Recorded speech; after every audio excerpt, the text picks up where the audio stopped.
Okay, good afternoon. We are in the beginning of the third chapter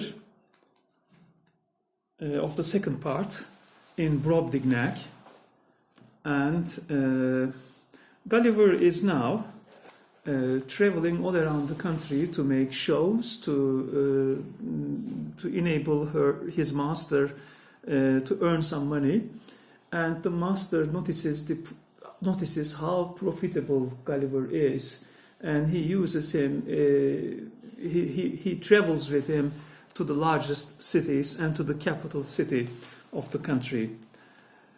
The beginning of chapter 3.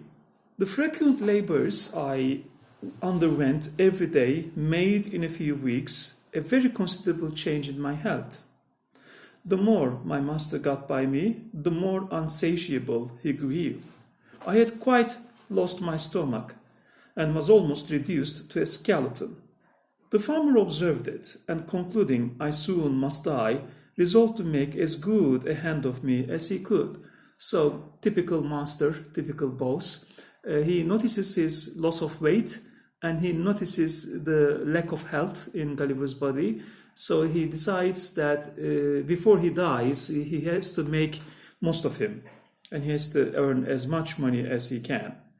While he was thus reasoning and resolving with himself, the Sraldral, or gentleman usher, came from court, commanding my master to carry me immediately thither for the diversion of the queen and her ladies. So, a messenger comes from the palace, and he orders the master to take Gulliver directly to the palace immediately.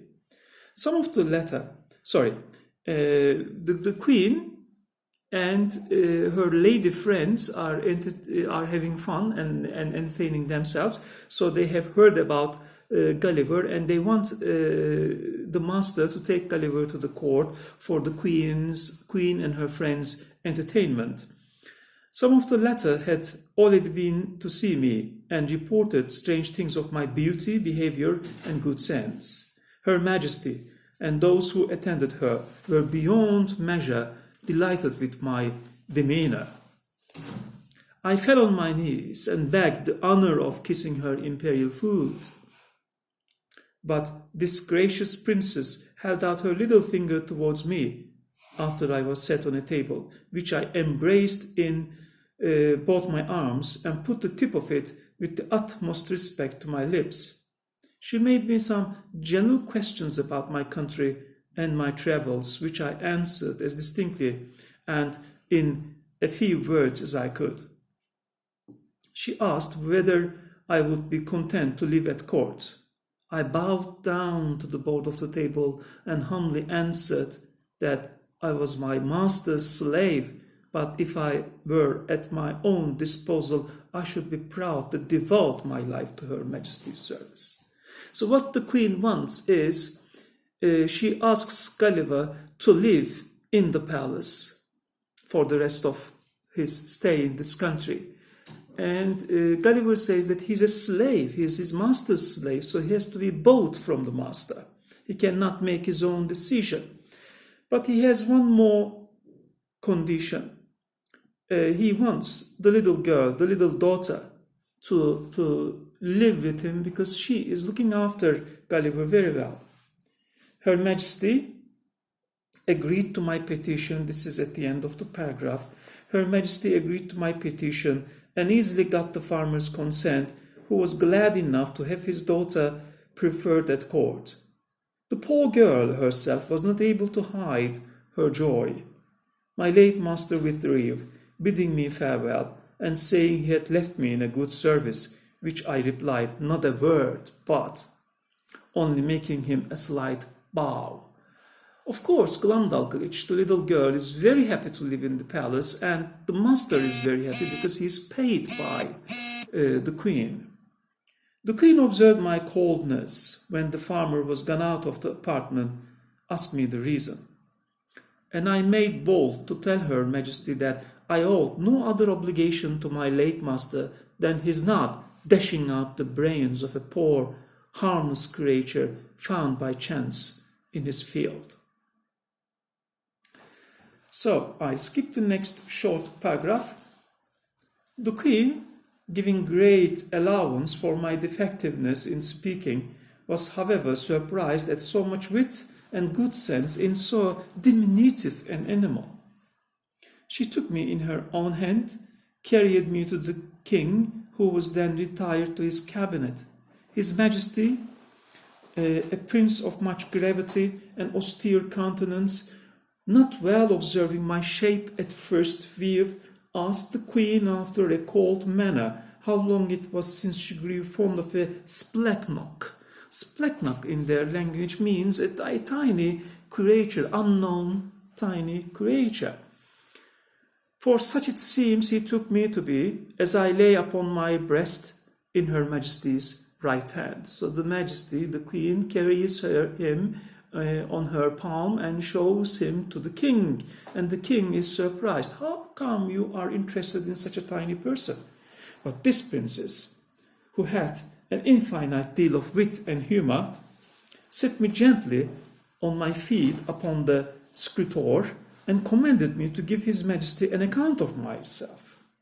So the king is surprised because this tiny creature can speak, can act wonderfully.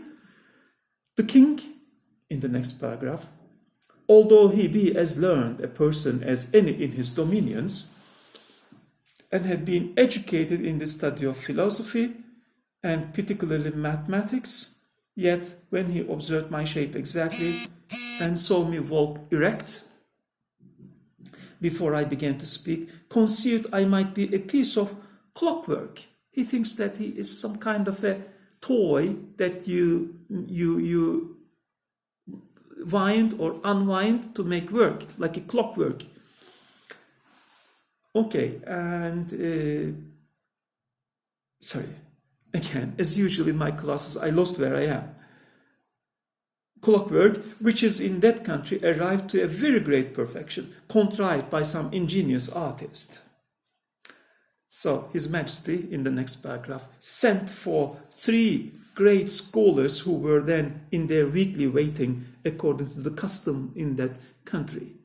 So the Queen immediately asks for 3 scholars, 3 great scholars, because usually every week, once a week, 3 great scholars wait upon him if he has any questions. He calls them in. These gentlemen, after they had a while examined my shape with much nicety, were of different opinions concerning me. They all agreed that I could not be produced according to the regular laws of nature because I was not framed with the capacity of preserving my life, either by swiftness or climbing of trees or digging holes in the earth. So these 3 great scholars examine him very closely, and all 3 of them have different opinions about Gulliver. They observed by my teeth, which they viewed with great exactness, that I was a carnivorous animal, yet most quadrupeds being an overmatch for me, and field mice with some others too nimble.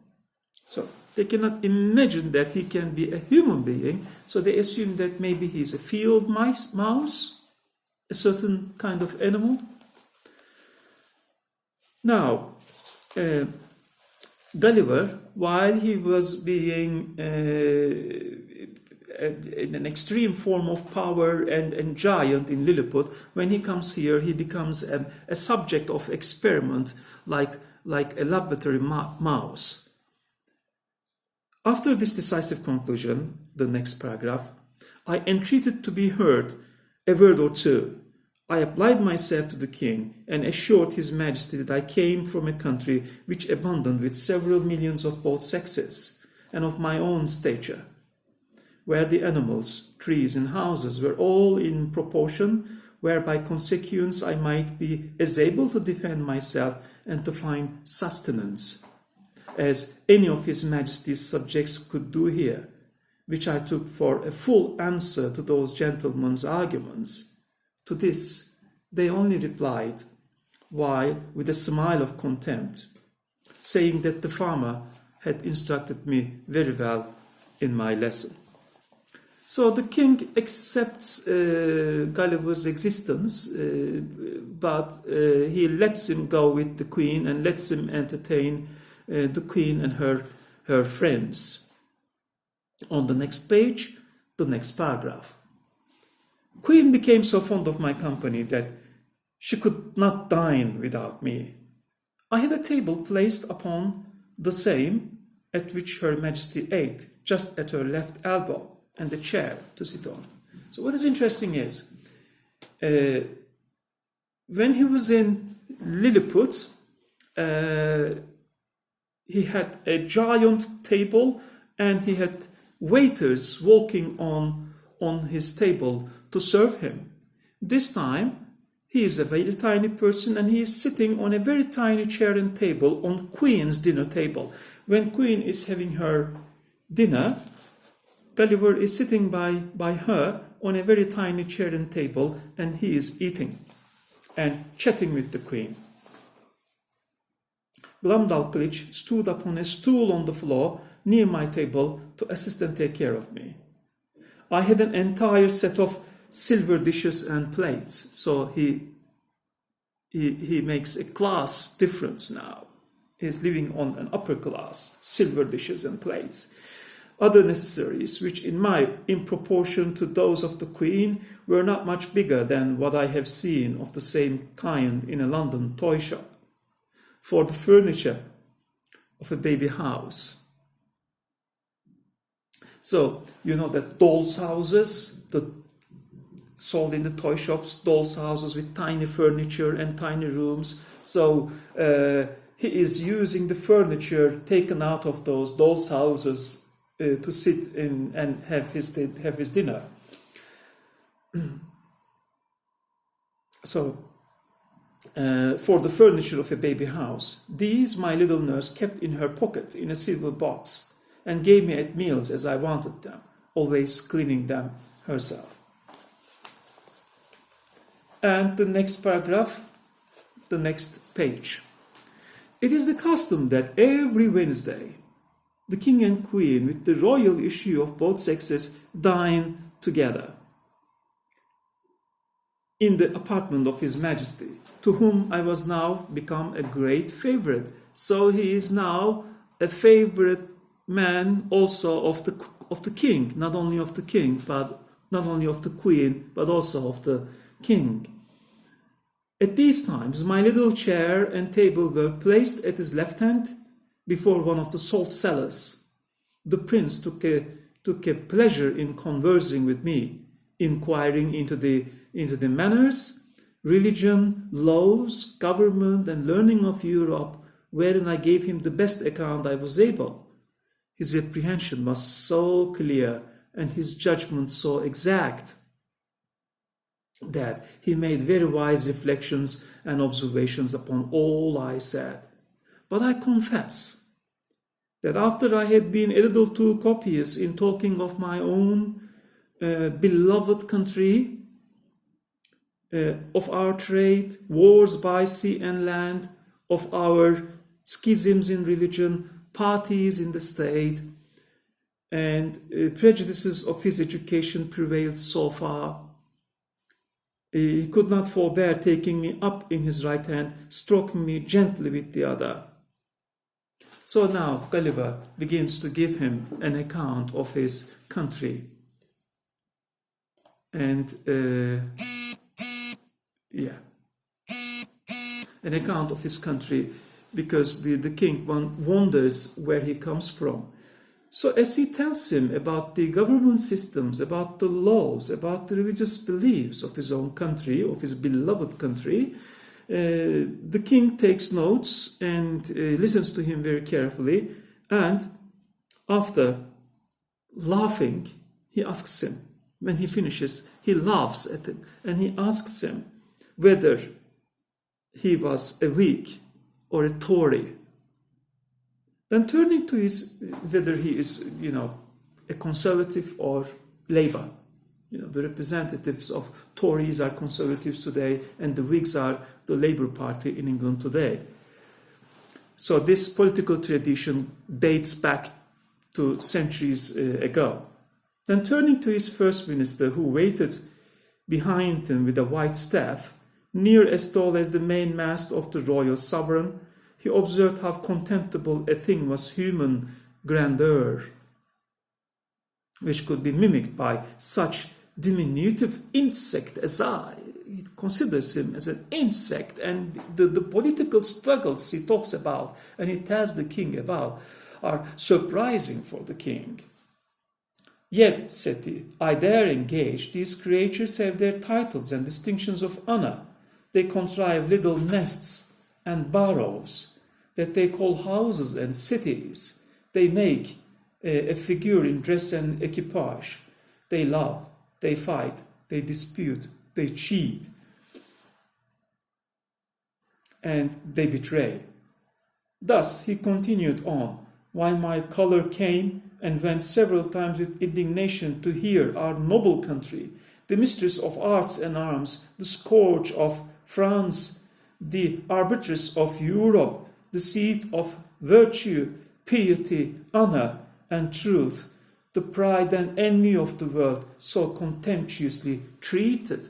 So he doesn't like the king's reaction, because when he tells him about the government system, the political system, the laws and the religion of his own country, he loves his country, but the king now makes fun of it and finds some of the customs of Gulliver's country very funny and very demonizes him. And he thinks that his country is noble and honorable, and he's disturbed by king's reaction. Okay, I skipped the next paragraph. Nothing angered and mortified me so much as the queen's dwarf. There's a dwarf to entertain the queen. Now the queen replaces the dwarf with Gulliver, so the dwarf hates Gulliver. Nothing angered and mortified me so much as the queen's dwarf, who, being of the lowest stature that was ever in that country, became insolent at seeing a creature so much beneath him, that he would always affect so swagger and look big as he passed by me in the queen's antechamber, while I was standing on some table walking with the lords or the ladies of the court. Okay, so far we have seen that Gulliver's reality is beginning to change. Jonathan Swift, the author here, satirizes the British Empire. Through Gulliver's words, through Gulliver's eyes, he reflects a perfect vision of the British Empire, but through the king's eyes, he directs his criticism against the British Empire. This is very significant. Gulliver, being a lover of his own country, begins to change his opinion here, and he notices the fact that there are mistakes in his country's system. There are gaps in his country's system. Not everything is perfect in his country's system, but at first he doesn't want to accept those truths. And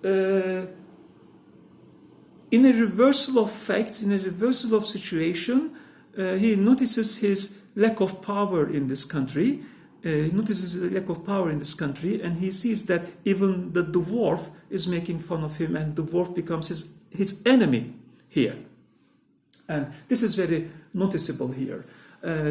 Whereas in Lilliput, he was also used by the tiny people. Although he was very big, he was used by the tiny people. Now he is very small, and he is used by the giant people. But this makes him realize, this change of perspective makes him realize a different reality. So you have to, as a person, as an individual in your life, you have to change your perspective to notice a different reality about yourself, about your country, because going to another country, traveling, will make you change your perspective much more easily. Okay, now I'm ending this session, and